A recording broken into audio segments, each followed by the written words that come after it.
nous avons contribué. Je peux dire que grâce à cette activité, j'ai la chance de connaître presque tout le Burkina. Je dis, il n'y a pas de région où je peux implanter un fourrage et je suis content. Mais je dis la problématique de l'eau, c'est-à-dire il faut faire la recherche. Maintenant, les gens ne croient pas à la recherche. Si c'est juste aller implanter un forage, ça, c'est pas, nous n'appelons pas ça de la recherche. Parce que c'est l'eau souterraine, là, c'est une grande complexité. Donc, il faut étudier pour voir là où l'eau pénètre dans le sol. Il faut voir, trouver des moyens pour que l'eau, cette eau-là, puisse s'infiltrer. Malheureusement, on parle, on implante. Après, parce que ce que vous devez comprendre, l'eau là qui est dans le sol, c'est comme un canari. Mais le canari est rempli, vous allez vous pomper, le canari peut se vider. Donc, s'il n'y a pas un apport, un à 2 ans après, on n'a plus d'eau dans votre forage. Et c'est ce qu'on constate aujourd'hui. Maintenant, il faut faire de la recherche. Donc, savoir comment l'eau circule dans le sous-sol et d'où il vient, d'où cette eau-là vient. Comme cela, on peut prendre des dispositions. C'est pour ça que nous avons demandé aux mairies d'avoir cette approche-là. Il faut faire une grande prospection. On va connaître les zones où l'eau s'infiltre, où l'eau se stocke en profondeur. Comme ça, on va protéger les zones d'infiltration. On va faire tout pour favoriser cette infiltration-là. Et ouais, à partir de là, on n'aura pas de problème d'eau. Nous avons essayé avec plusieurs mairies, mais aujourd'hui, quand on parle Titao, on a résolu en partie cela. Malheureusement, comme j'ai dit, c'est le véritable problème, c'est qu'il faut que les gens adhèrent à la recherche. Et aujourd'hui, nous avons des compétences à l'université de Kizerbo. Il y a d'autres compétences aussi ailleurs. Si vraiment on engage la recherche et on fait vraiment de la recherche, on peut arriver.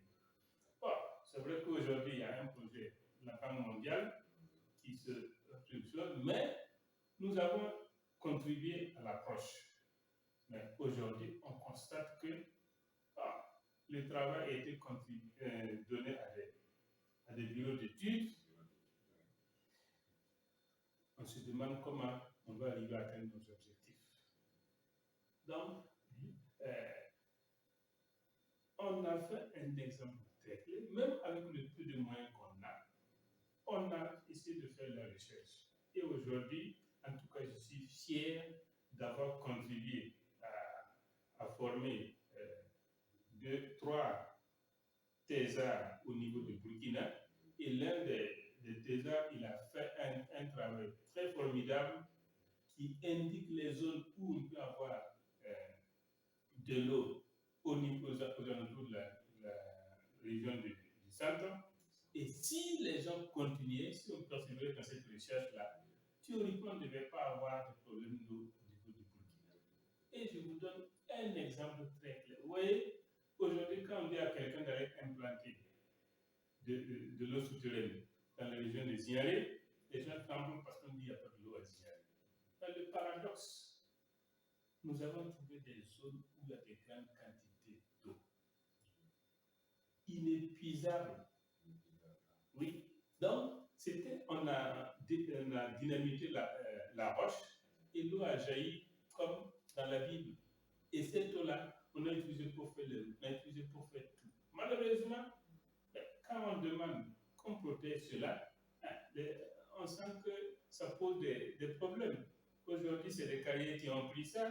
Bon, on a eu au moins la chance que l'armée a clôturé une partie, donc nous allons négocier avec l'armée pour poursuivre les recherches au sein de leur enclave, parce qu'il faut respecter la paix, parce que c'est une structure qui nous protège, mais on peut contribuer. Moi, j'ai pas de difficultés pour voir, et ils sont très compréhensifs. Donc, parce que si on fait la recherche là, vous allez voir, on ne devrait plus avoir de problèmes d'eau au niveau de ce pays. Et je dis, l'eau, c'est plus que tout. Aujourd'hui, les gens se précipitent vers l'or, mais l'eau, c'est plus que l'or. Parce que, vous comme moi, si vous levez le matin, vous ne buvez pas de l'eau, vous faites 3 jours sans boire de l'eau, je ne le souhaite pas,